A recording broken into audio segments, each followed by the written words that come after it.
आपण पाहत आहात EDTV, बातमी अशी जिच्यावर तुम्ही ठेवणार विश्वास।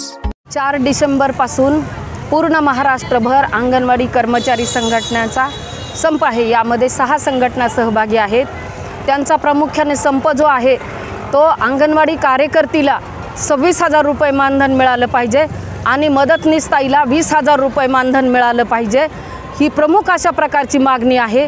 दुसरी मागणी अशी आहे की त्यांना जे आहे ग्रॅच्युटीची रक्कम जी आहे माननीय गुजरात उच्च न्यायालयाने मंजूर केल्याप्रमाणे ग्रॅच्युटीची रक्कम मिळावी।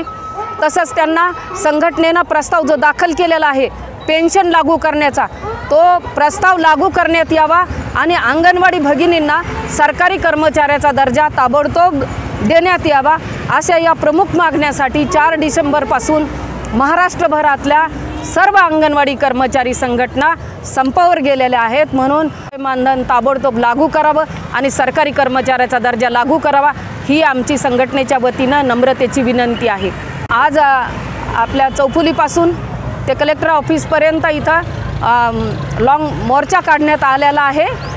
थोडंसं रस्त्यामध्ये महिला जास्त असल्यामुळे थोडासा गोंधळ उडाला, परंतु त्यांच्या ज्या मागण्या आहेत ह्या मागण्या एकदम रास्त आहेत। सरकारनं खरं तर भगिनींना रस्त्यावर यायलाच लावायला नाही पाहिजे, परंतु ठीक आहे, आमच्या मागण्या आहेत, आमच्या भगिनी रस्त्यावर आलेल्या आहेत। आमच्या सगळ्या मागण्या मंजूर कराव्यात असं माननीय मुख्यमंत्री, माननीय 2 उपमुख्यमंत्री साहेब यांना नम्रतेची संघटनेच्या वतीने विनंती करते आणि थांबते। धन्यवाद।